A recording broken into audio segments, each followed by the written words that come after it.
दोस्तों, वैसे तो तेलुगु सिनेमा में बहुत सारी ऐसी एक्ट्रेस हैं जो बहुत सालों से एक्टिंग करती हुई आ रही हैं, लेकिन आज हम जिस एक्ट्रेस की लाइफस्टाइल वीडियो आपको दिखाने जा रहे हैं, उन्होंने कुछ सालों पहले ही एक्टिंग की दुनिया में कदम रखा और देखते ही देखते तेलुगु सिनेमा की सबसे अच्छी और हाईएस्ट पेड एक्ट्रेसेस में से एक बन गई हैं। जी हाँ दोस्तों, आज की इस लाइफस्टाइल वीडियो में हम बात करने जा रहे हैं रश्मिका मंदाना की। 2020 के हिसाब से रश्मिका मंदाना की एज है 24 इयर्स। रश्मिका को बचपन से ही एक्टिंग का बहुत शौक था। रश्मिका अपने कॉलेज की स्टडीज के साथ साथ मॉडलिंग की ट्रेनिंग लिया करती थी। रश्मिका मंदाना पेशे से एक एक्ट्रेस और मॉडल हैं। चलिए दोस्तों, बात कर लेते हैं रश्मिका मंदाना के करियर की। रश्मिका ने अपने करियर की शुरुआत 2012 में की थी, पहली बार clean and clear fresh face of India के कंपटीशन में पार्ट लेकर, और इस कंपटीशन में वे फर्स्ट आई थी। इसके बाद 2016 में एक साउथ इंडियन मूवी जिसका नाम था क्रिक पार्टी। इस मूवी के मेकर्स को एक एक्ट्रेस की जरूरत थी।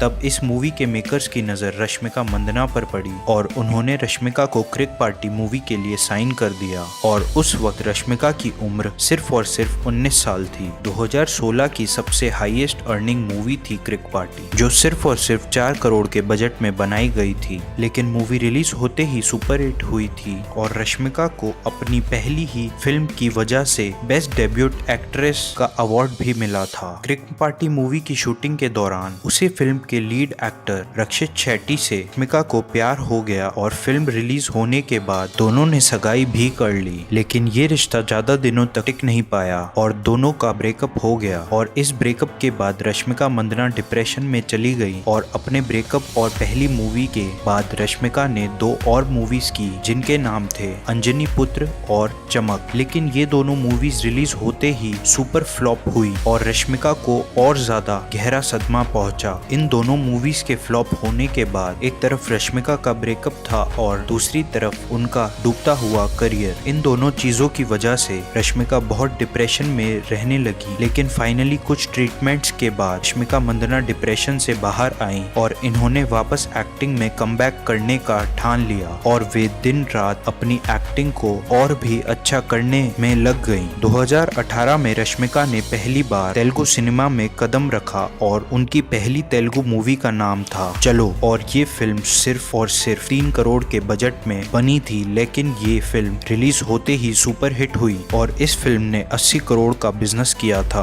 और यहाँ से रश्मिका मंदाना की फैन फॉलोइंग भी धीरे धीरे बढ़ने लगी, लेकिन उन्हें असली सक्सेस उनकी मूवी गीता गोविंदम के रिलीज होने के बाद मिली 2018 में, जब वे पहली बार विजय देवरकोंडा के साथ नजर आई थी और उनका ऑन स्क्रीन कपल ऑडियंस ने बेहद पसंद किया था और इन दोनों की ऑन स्क्रीन केमिस्ट्री भी बहुत पसंद आई थी। और ये फिल्म सिर्फ 6 करोड़ के बजट में बनाई गई थी, लेकिन इस फिल्म ने 150 करोड़ का बिजनेस किया था। रश्मिका ने अपने करियर में कई सारी सुपरहिट मूवीज की हैं, जिनका नाम है चलो, गीता गोविंदम और डियर कॉमरेड। दोस्तों, रश्मिका मंदाना की सक्सेस के पीछे विजय देवरकोंडा का बहुत बड़ा योगदान है, क्योंकि उनका ऑन स्क्रीन कपल ऑडियंस को बेहद पसंद आता है और उनकी कई सारी मूवीज जैसे कि गीता गोविंदम और डियर कॉमरेड में ऑडियंस ने उनका ऑन स्क्रीन कपल बेहद पसंद किया था। चलिए दोस्तों, बात कर लेते हैं रश्मिका मंदाना की इनकम की। रश्मिका मंदाना एक मूवी करने के 7 करोड़ रुपए चार्ज करती हैं। रश्मिका मंदाना किसी भी ब्रांड एंडोर्समेंट के 4 करोड़ रुपए चार्ज करती हैं। चलिए दोस्तों, बात कर लेते हैं रश्मिका मंदाना की नेटवर्थ की। रश्मिका मंदाना की नेटवर्थ है 50 करोड़ रुपए। अब चलिए दोस्तों, बात कर लेते हैं रश्मिका मंदाना के हाउस की। रश्मिका मंदाना कर्नाटका के एक शानदार घर में रहती हैं और इस घर की कीमत है 25 करोड़ रुपए। अब चलिए दोस्तों, बात कर लेते हैं रश्मिका की कार्स कलेक्शन के बारे में। रश्मिका के पास एक ऑडी Q3 है जिसकी प्राइस है 34 लाख रुपए। रश्मिका के पास एक Hyundai क्रेटा है जिसकी प्राइस है 20 लाख रुपए। रश्मिका के पास एक टोयोटा इनोवा है जिसकी प्राइस है 25 लाख रुपए। तो ये थी रश्मिका मंदाना की लाइफस्टाइल वीडियो। अगर आप रश्मिका के फैन हैं तो इस चैनल को कर दो सब्सक्राइब और हमें कमेंट्स में बताइए नेक्स्ट वीडियो किस एक्ट्रेस पर देखना चाहते हैं आप।